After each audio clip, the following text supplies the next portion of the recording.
In service শিক্ষক শিক্ষিকাদের TET সমস্যার স্থায়ী সমাধানে পশ্চিমবঙ্গ তথা ভারতবর্ষের ইতিহাসে এ যাবৎকালীন সর্ববৃহৎ মহামিছিল মহাসমাবেশ দেখছেন স্পেশাল ইভেন্ট টিভি।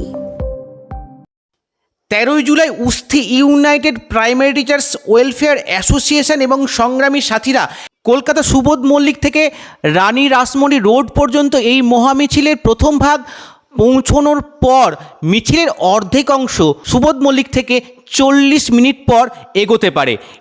অবিরাম বৃষ্টিবাদল প্রতিকূলতা উপেক্ষা করে শিক্ষক শিক্ষিকারা নো রেট্রোস্পেক্টিভ টেটের দাবিতে তারা ক্রমশই সোচ্চার হন।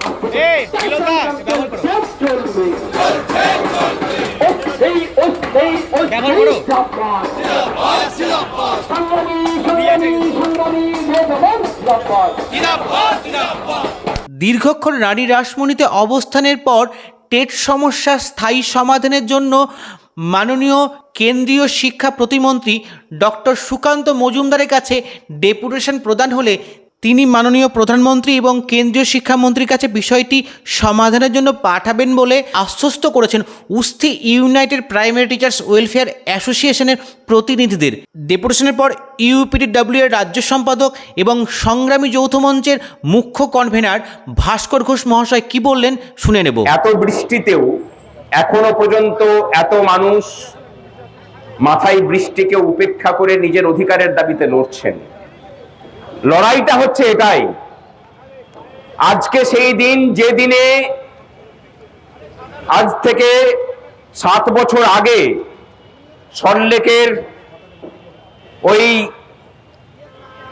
ওয়াই চ্যানেলে আমাদের ঐতিহাসিক আন্দোলন শুরু হয়েছিল। বেলা 1:30 থেকে আমাদের সাথীরা তাদের বদলিপ্রাপ্ত সাথীদেরকে ফেরানোর জন্য অনশনে বসেছিলেন এবং তার সাথে আমাদের বেতন কাঠামো সংশোধন। আমি আজকের দিনে আমাদের সেই সব বীর অনশনকারী সাথীদের প্রত্যেকের চরণে সংগঠনের সম্পাদক হিসেবে প্রণাম নিবেদন করছি। আমি দেখলাম অনেকে মন্তব্য করছেন সাধারণ মানুষ যে সুপ্রিম কোর্ট রায় দিয়েছে সেখানে মুখ্যমন্ত্রী কি করবেন। হয়তো মুখ্যমন্ত্রীর ভিতরেও সেই ধারণা আছে যে সুপ্রিম কোর্টের রায় নিয়ে আমি ঢুকবো না। আমরা আপনাকে ঢুকতে বলছি না, আমরা বলছি না যে আপনার অবস্থানটা সুপ্রিম কোর্টের বিপরীতে হোক। আমরা জানি যে আপনার জায়গা থেকে সেই অবস্থান আপনি নিতে পারেন না, কিন্তু আমরা অন্য সমাধান সূত্র দিচ্ছি। সমাধান সূত্রটা কি? যে এনসিটি 1995 সালে তৈরি হলো এবং তারপর থেকে প্রত্যেকটা শিক্ষক নিয়োগ বিভিন্ন রাজ্যে, প্রত্যেকটা রাজ্যে শিক্ষক নিয়োগ কিভাবে হবে সেই নিয়ম নীতিগুলোকে বেঁধে দিল। অর্থাৎ প্রত্যেকটা রাজ্যেই এনসিটির বেঁধে দেওয়া নিয়ম নীতি অনুযায়ী শিক্ষক নিয়োগ হয়েছে, তার প্রবেশিকা পরীক্ষা হয়েছে। আমরা বলছি যে এই রাজ্যের শিক্ষা দপ্তর এবং মাননীয় মুখ্যমন্ত্রী উদ্যোগ নিন, কেন্দ্রীয় সরকারের কাছে আবেদন জানান যে ওই যে নিয়োগপত্রগুলো ছিল, মানে নিয়োগ প্রক্রিয়াগুলো ছিল, সেই নিয়োগ প্রক্রিয়াটাকে বর্তমানে সার্টিফাই করা হোক যে it is equivalent to state. এটা যদি করা হয় টেটের ঝামেলা থেকে সকলে মুক্ত হবেন। অন্য রাস্তা কি আছে? রাজ্য সরকার আবেদন করুক কেন্দ্রীয় শিক্ষা দপ্তরের কাছে এবং এনসিটির কাছে যে আপনারা রিভিউ পিটিশন করুন। আপনাদের পক্ষ থেকে রিভিউ পিটিশন যায়নি, দরকার হলে কিউরেটিভ পিটিশনে যাক। রাজ্য সরকার পার্লামেন্টকে বলুক যে আপনাদের পাস করা আইন যখন পাস হচ্ছে এবং তারপরে যখন সংশোধনী হচ্ছে, সেই সংশোধনীর সময়ে তৎকালীন শিক্ষামন্ত্রী পার্লামেন্টে দাঁড়িয়ে যে কথা বলেছিলেন আজকের দিনে দাঁড়িয়ে মানে সুপ্রিম কোর্টের XYZ বিচারপতি তার অপব্যাখ্যা করে লক্ষ লক্ষ শিক্ষকের চাকরি খেতে চাইছেন।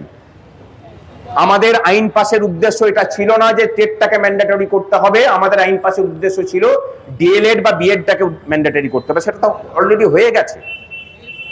তাহলে এটাকে নতুন করে ওপেন করা হোক এবং যে দৃষ্টিভঙ্গি নিয়ে আমরা আইন পাস করেছিলাম তাকে মান্যতা দিয়ে নতুন করে মামলাটা শোনা হোক এবং এই যন্ত্রণা থেকে মুক্তি দেওয়া হোক। এবং সবশেষ রাস্তা কি আছে?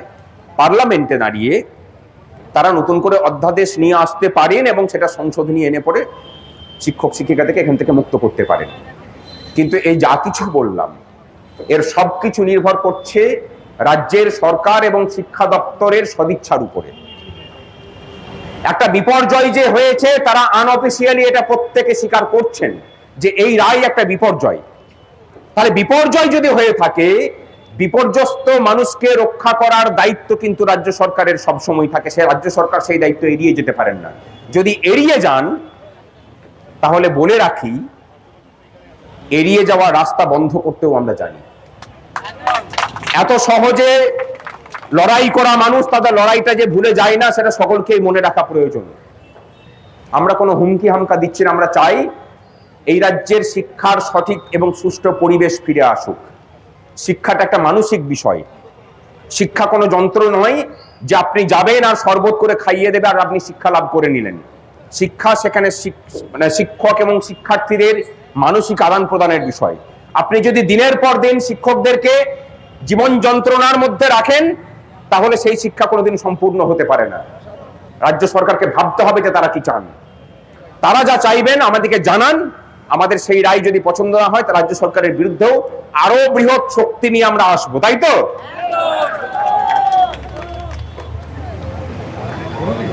আমাদেরকে যেন টেকিং ফর গ্রান্টেড যেন কেউ না নিয়ে নেয়।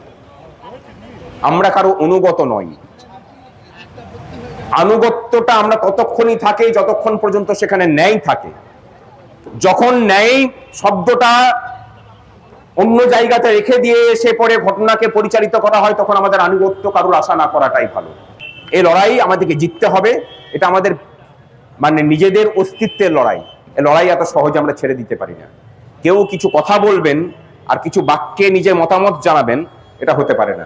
সরকারকে দায়িত্ব নিতে হবে, এই রাজ্যের শিক্ষা দপ্তরকে দায়িত্ব নিতে হবে এবং রাজ্যের শিক্ষামন্ত্রী যে ভাষাতে কেন্দ্রের দিকে দায় ঠেলেছেন এটা তার নিজের যে পদ সেই পদের প্রতি অবমাননা করেছেন বলে আমরা মনে করি।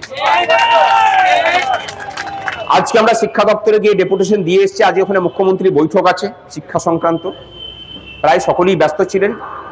শিক্ষা দপ্তর থেকে প্রাথমিকের টেট যারা দেখেন তাদের সাথে আলোচনা হয়েছে। ভবিষ্যতে আবার একটা আলোচনা হবে ল ডিপার্টমেন্টের সাথে। আমরা এর লিগালিটি বোঝাবো আমাদের যে কথাগুলো বলছি। 4টের পরে নবান্নের ডেপুটেশন আছে এবং আজকে 7টার পরে কেন্দ্রীয় শিক্ষা প্রতিমন্ত্রীকে আমরা ডেপুটেশন দেব। আমরা বসে নেই এবং তারপরে আপনারা কিউরেটিভ পিটিশনের কথা শুনতে চাইছেন। কিউরেটিভ পিটিশনেও আমরা প্রস্তুতি নিচ্ছি, অপেক্ষা করুন। গোটা ভারতবর্ষ জুড়ে লড়াইয়ের কথা বলছেন, তার প্রস্তুতিও চলছে। কিন্তু সমস্যাটা হলো শিক্ষকদের মধ্যেও পায়ে পড়ে যাওয়া মানুষের অভাব নেই। আমরা ইন সার্ভিস স্টেট চাইছি। তাহলে তো আমি এই যে ভুল সিদ্ধান্ত সুপ্রিম কোর্টে সেটাকে মেনে নিলাম। আমার কথা হচ্ছে যে সরকার কিন্তু সংঘাতে না গিয়েও তার রাস্তা বের করতে পারেন, সেই রাস্তা সরকার খুঁজুক।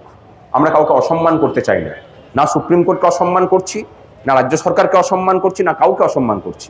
আমরা রাস্তা খুঁজছি। আর আগামী 22 তারিখ আরো একটা ডেপুটেশন হবে। আমাদের মধ্যে আমাদের আইনজীবী, টেট মামলাতেও যিনি আইনজীবী ছিলেন সেই বিক্রম ব্যানার্জি এসেছেন। তিনি তার কথা বলবেন, ভবিষ্যতে আইনের কি রাস্তা আছে সেটাও বলবেন। আমি বিক্রমকে মঞ্চে ডেকে নিচ্ছি এবং কিছু বলতে অনুরোধ করছি। ভালো থাকবেন। ইউপিডব্লিউ জিন্দাবাদ, উস্তিয়ান জিন্দাবাদ, উস্তিয়ান জিন্দাবাদ। রেট্রোস্পেক্টিভ টেট মানছি না, মানবো না। রেট্রোস্পেক্টিভ টেট মানছি না, মানবো না। ভালো থাকুন, সুস্থ থাকুন আর লড়াইয়ে থাকুন।